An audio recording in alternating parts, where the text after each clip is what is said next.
Hi, Grandma here reading Tirzah. Chapter 9 is called Meat from the Sky. And I don't know what that means. Does it mean that they are going to be getting birds to eat? We'll see. Better. Tirzah licked her dry lips. Had she said that things could only get better? After 3 days of marching, there was still no water to be found. Not a trickle, not a mud puddle, nothing. The land they walked on now was hard and dry, littered with rocks. Here and there, small clumps of tough wilderness grass provided food for the goats and sheep. For the people, there was nothing. Macha mopped her streaming face for the dozenth time. "Oh, look, Tirzah, look over there, buzzards." She pointed to the east, where a small flock of great dark buzzards soared slowly in the sky. "They know we're here," she said, "and they're just waiting for one of the animals to die of thirst." Tirzah shaded her eyes and looked at the birds. Wicked things, she thought. Where did they get their water from out here? Or did they live on the creatures who died in the desert? Horrible thought. When the march stopped at last, she forgot everything but water. At every campsite, children cried. Some demandingly, some softly.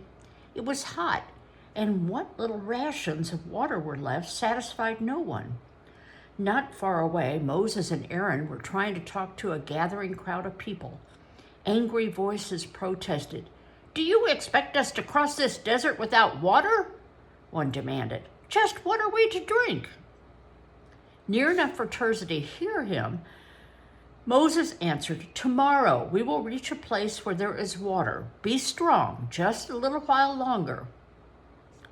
Tomorrow, thought Tirzah, seems so far away. How could she sleep tonight? How could anyone sleep? She might have guessed that if anyone could, she could. Already the line of march was forming when she woke. In the afternoon they came to the water. Soon she would drink as much as she could hold. The thought was lovely, but a sudden wailing noise from those nearest the water startled her. "Bitter! The water is bitter! It's not fit to drink!" Tirzah wanted to wail too.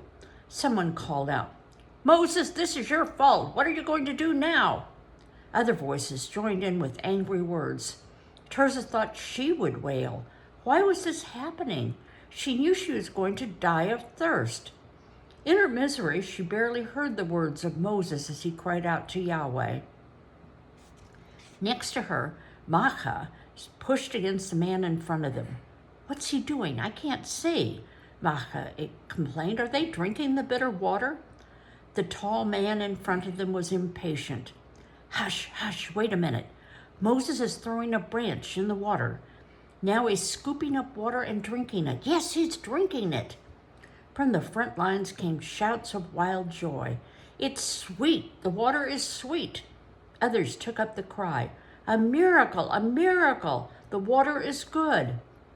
Under the starry night, her stomach full, the warm campfire dancing lazily in little yellow flames, Tirzah sighed happily. Between them, Jerioth and Leah had cooked a good meal from their little store of dried corn and fruit. Tirzah looked at her mother, leaning against her father's shoulder contentedly. Jerioth's family had already gone to their own tent. Tirzah was glad her mother didn't mind her sleeping outside with Oren and Ram. It was so lovely under the stars. Her eyes found the cloud hovering over the camp. At night it glowed like a night fire, as if angels camped in the sky to watch over them. Yahweh had spoken to Moses this very day. Tirzah thought of Yahweh's great promise passed from tribe to tribe. If the people would listen carefully to Yahweh's words and do them, he would not bring on them any of the sickness he had sent on the Egyptians. How great Yahweh is, she thought, and fell instantly asleep. When the march stopped again, it was at Elim, a green oasis in the desert. Lush palms grew everywhere, and there were plenty of springs of fresh water. Tirzah patted Sari's gaunt, bony side as the animal drank her fill. You'll have plenty to eat today, and when we come to the promised land, I will make your coat shine once more, she whispered. Sari paid no attention to anything but the business at hand, slurping the water before her. Maybe the little donkey knew, Tirzah thought, that tomorrow or the next day, the march would start again and the water would disappear again. And so it had. Only this time more than the water had disappeared after the march from Elam into the desert of Sin. The small evening meal, a handful of raisins, goat curd, left even Tirzah hungry. She glanced at Ram sitting cross-legged near the campfire, listening to Jonathan seated next to him. Ram no longer went to their Uncle Shobal's tent, but Jonathan still brought news of the camp each night. Tirzah listened, half admiring Jonathan's strong young face as a firelight shone on it, and half irritated by his words. The whole camp is rumbling with unrest. From tribe to tribe, the plea is the same: bread and meat. It cannot go on much longer this way. I tell you, or the people will rebel. Jonathan spat on the ground and continued, the leaders are saying we might as well have stayed in Egypt. Better to have done that than to starve to death in the desert. For 2 months and 15 days we followed this Moses.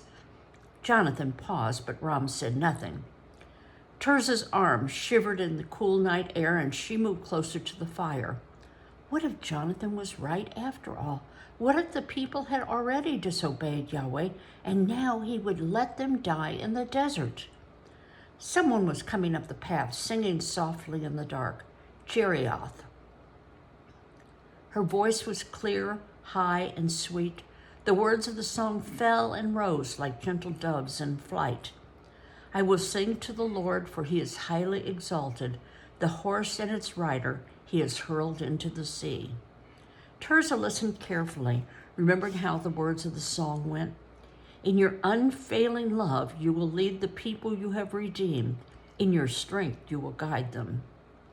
Tirzah shut her eyes and then opened them quickly to look toward the cloud of soft fire above the camp. It was still there. Did Yahweh see their hunger? Had he forgotten how little food there was? Maybe Yahweh didn't worry about such things. She wished she knew. She wasn't going to like it much if this was the way things were to be all the way to the promised land. The thought of meat roasting on a spit, its fat dripping into the fire, made her mouth water. In a moment, the vision was gone, leaving her staring at the low flames of the dying fire. Morning came, and with it the sound of the ram's horn, calling the people before Moses and Aaron. Oren, limping more than usual, leaned on his crutch, his face drawn with pain. Tirzah felt a knot tighten in her stomach. Oren was the weaker one in the family. Without the right food, what would happen to him? With the question still in her mind, she turned to her father and caught him looking sadly at Oren limping ahead of them. With a loud whoop, he scooped up the boy, crutch and all, pretending a game as he ran with him toward the meeting rock. Those closest to the rock heard the words that Aaron spoke clearly, while those further away received them as the message was relayed from tribe to tribe, clan to clan. Tirzah stood with Macha, Nahalath, and Rachel by the women of her family. She was near enough to see the prophet and his brother standing above them on the great rock. Even as Aaron's voice rang out, a strange, wonderful thing happened. The cloud above the camp began to shine brighter than it had ever shone in daylight. The glory of the Lord, Aaron shouted as the people lifted their eyes to the shining cloud. Yahweh had promised them meat by this very twilight and bread in the morning. Afterwards, Tirzah listened as her mother explained again what they were to do. Tomorrow, you and Oren will go out with the others and gather the bread. You must each gather 5 omers as Moses commanded, an omer for each person. Leah paused to catch her breath. No more, no less, please. To help you, I've marked a line on the basket. She held a basket before Tirzah, pointing on the small dark line below its edge. Straightening her back, Leah sighed. Ouch, my back is not willing to bend so long anymore. Tirzah smiled at her mother, heavy with the coming baby, and thought how beautiful her face was with its smooth skin, smiling mouth, and small turned-up nose. If it was a girl, maybe this one would look like her mother. Tirzah's nose was long and straight, like her father's and Ram's and Oren's. She was startled from her thoughts by shouts and cries from runners coming into the camp. "Get your sticks quickly, quail! The quail are landing! Hurry, the air is black with them!" Tirzah looked to the southwest where the sky had suddenly grown dark with a low living cloud of birds, the quail. Weary from their long flight, there was no escape. The birds were small and a lot of work to clean, but their meat was delicious. Jerioth laughed as Oren blew a small feather, wafting it from hand to hand. "These feathers will make a soft pillow for the new little one," she said, sorting through the tiny under feathers. Oren sneezed, sending her pile flying. Jerioth scurrying and the rest of them laughing.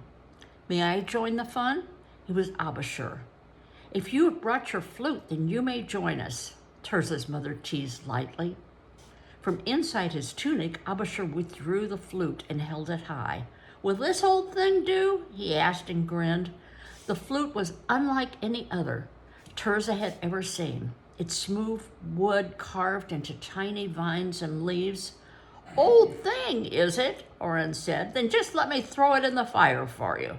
You can have the one Peleg traded me for, an Egyptian armband I found by the sea." As Oren reached for the flute, Abishur laughed and swung it out of harm's way. "Sorry, I promised to defend this old thing," he said. "But fetch yours, Oren, and perhaps the two will become friends." Tirzah smiled. How different Abishur was from his brother Jonathan. The firelight played on Abishur's bowed head, the color of ripe wheat. But that wasn't the only difference between the two. Broad-shouldered though he was, Abishur had none of Jonathan's quick temper. If he had been the older brother, Tirzah thought, he might have been more like his father, Shobal, and less like his gentle mother, Rebekah. The idea that there could be two of her Uncle Shobal struck her as funny. Even Jonathan was not that bad. The men were returning. Her father's voice was lighter than she'd heard it lately. "Mullen, come sit. We shall see how these young men play. Tirzah, fetch your mother's tambourine. If I'm going to sing, I want a lot of help." Tirzah ran to the tent. Song after song they sang until at last Abishur laid his flute aside and rose to go. The embers of the fire glowed in the stillness. There was a contented quiet, full of their recent music. It had been a perfect night, except that Abihail had missed it. If Tirzah knew how it irritated Abihail to miss an opportunity to be near Abishur, oh well, she couldn't help it if Abishur came so often to see them. He was a cousin, wasn't he? Okay, then chapter 10 is called Old Hannah's Child. Do you remember Old Hannah's child? Her name was Mary, Merrie, and she had been Passer's niece. And when Passer died, she went to the home of one of the Jews and asked that she escape with them. And along the way, she became Hannah's companion. So I'm thinking that's who they're talking about when they're talking about Old Hannah's Child. Okay, see you later.